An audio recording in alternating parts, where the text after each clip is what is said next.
Hello my lovely students, welcome to गणित विज्ञान। मैं हूं आपकी ट्यूटर शालिनी।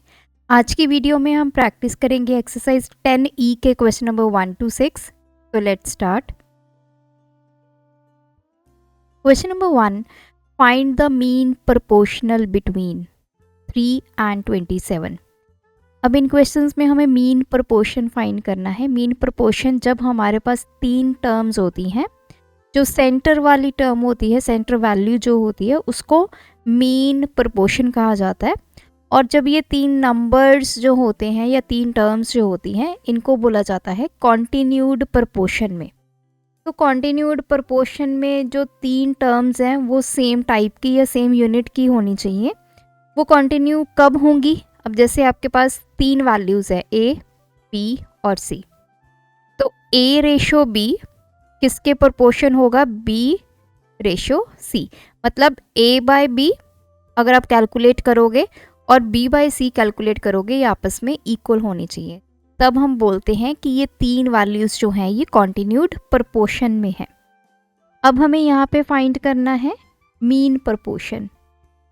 तो मीन प्रोपोर्शन यहाँ पे क्या है? ये जो वैल्यू रिपीट हो रही है इसको मीन प्रोपोर्शन बोला जाता है।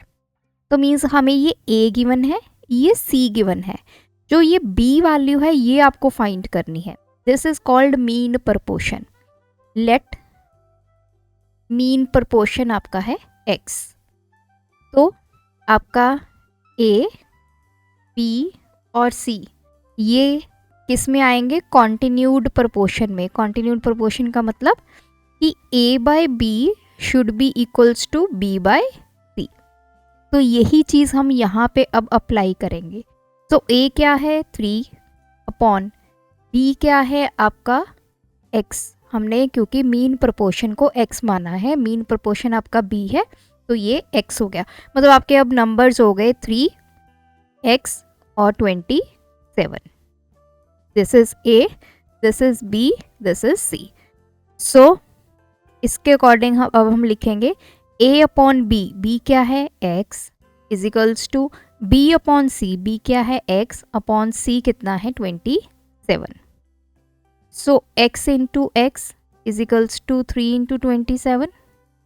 तो X इंटू X बन गया X square is equals to 3 into 27, 7 3 21 2 क्या गया? 81।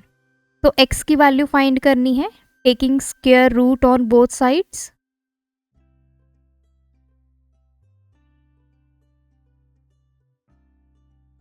तो ये आ गया X, उस तरफ आ गया X is equals to under root of 81। तो X हमारे पास आ गया 9। तो मीन प्रोपोर्शन आ गया हमारे पास 9। नेक्स्ट है हमारे पास 0.6 एंड 0.96। तो 0.06 हमारा A है। लेट मीन प्रोपोर्शन हमने मान लिया X। तो X ये हमारा B बन गया, 0.96 ये हमारा C बन गया। तो जो A, B और C these are in continued proportion, therefore A by B should be equals to B by C, ये हमें पता है। So A upon B 0.06 upon B कितना है? X is equals to B upon C, B कितना है? X upon 0.96। तो cross multiply कर दीजिए, X into X is equals to 0.06 into 0.96। X square किसके इक्वल आ गया? 0.06 into 0.96।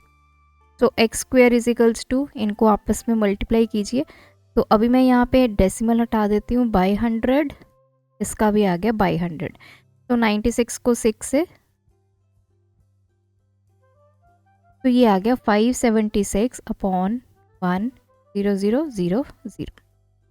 Taking square root on both sides.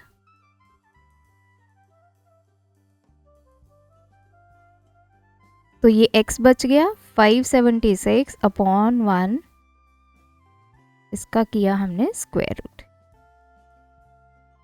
सो 24 का स्क्वायर होता है 576, तो 576 का अंडर रूट आ गया 24 अपॉन ये आ गया 100।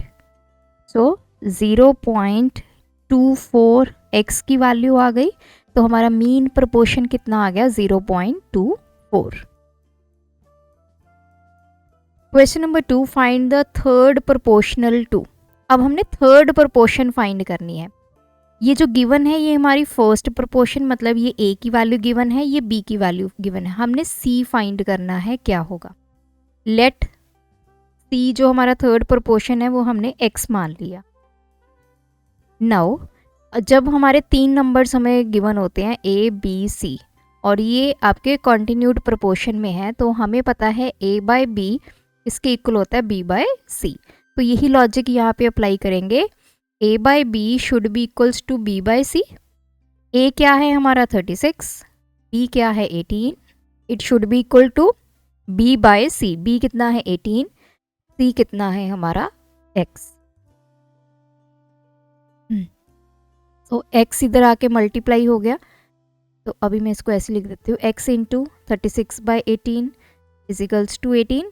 तो x की वैल्यू 18 इंटू 18 बाय 36, तो ये 2 पे 2 9 ना, जो थर्ड प्रोपोर्शन है वो आ गया 9।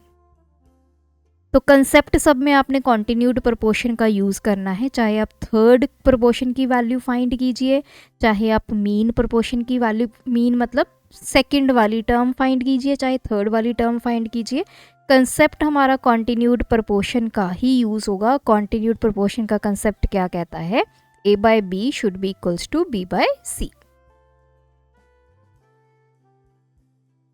सेकंड है हमारे पास, तो ये a गिवन है, ये b गिवन है। लेट जो थर्ड प्रोपोर्शन c है उसको मान लिया हमने x। So a by b should be equals to b by c, ये हमें पता है।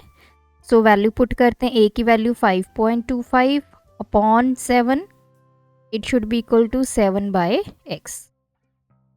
सो x into 5.25 upon 7 is equals to 7। x किसके इक्वल आ गया, 7 into 7 upon 5.25। So 7 into 7 upon 525, decimal हटाया इंटू 100। तो अब इसको कैंसिल कर देते हैं 5 के टेबल पे।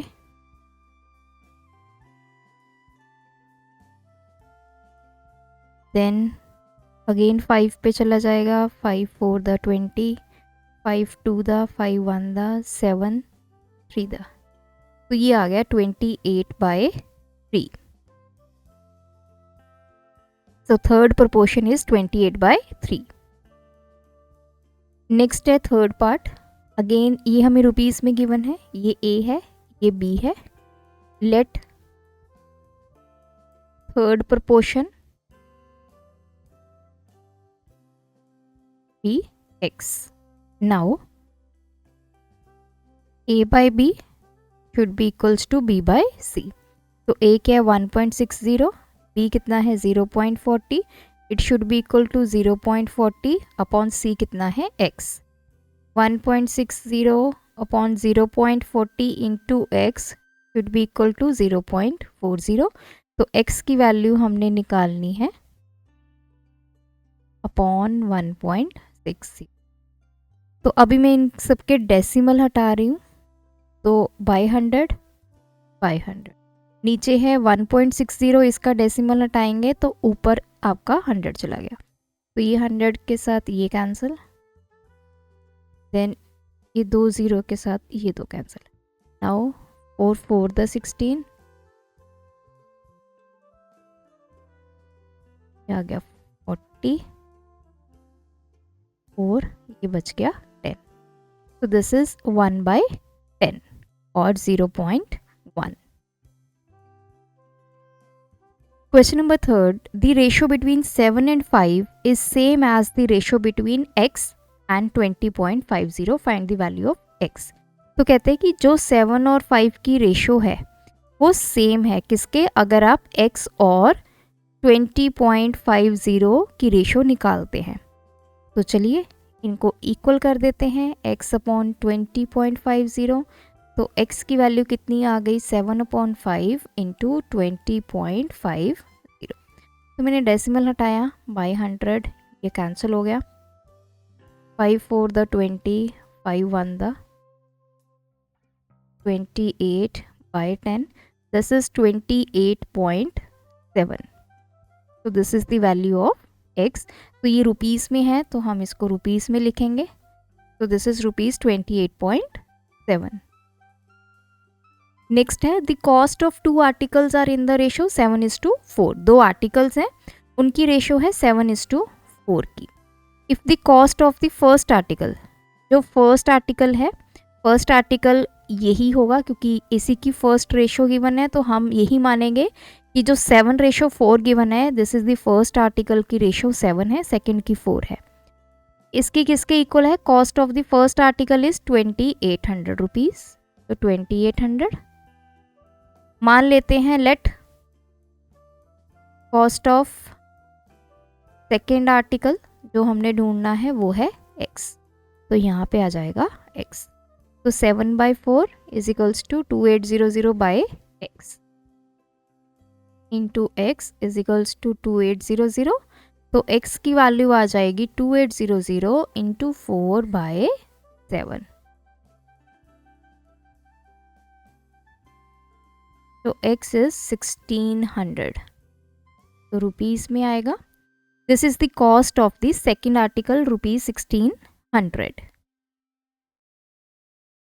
Question number 5. The ratio of length and the width of rectangular sheet of paper is 8:5.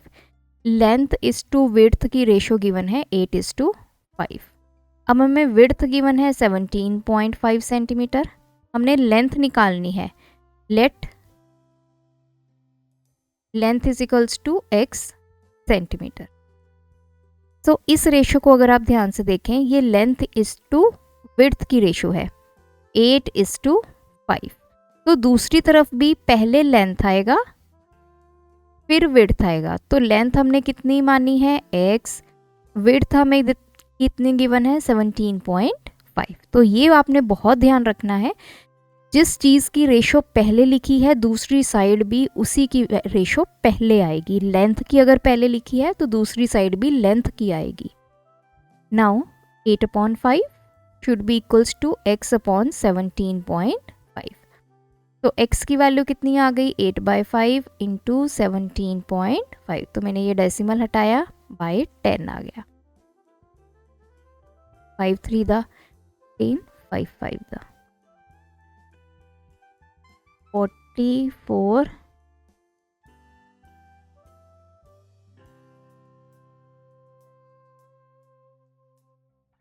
ये आ गया 28. ये कैंसल. सो x की वैल्यू आ गई 28. दैट इज जो लेंथ है 28 सेंटीमीटर हमारे पास आ गई. नेक्स्ट है The ages of A and B are in the ratio 6:5. 2 persons है A and B, उनकी एज की रेशो गिवन है.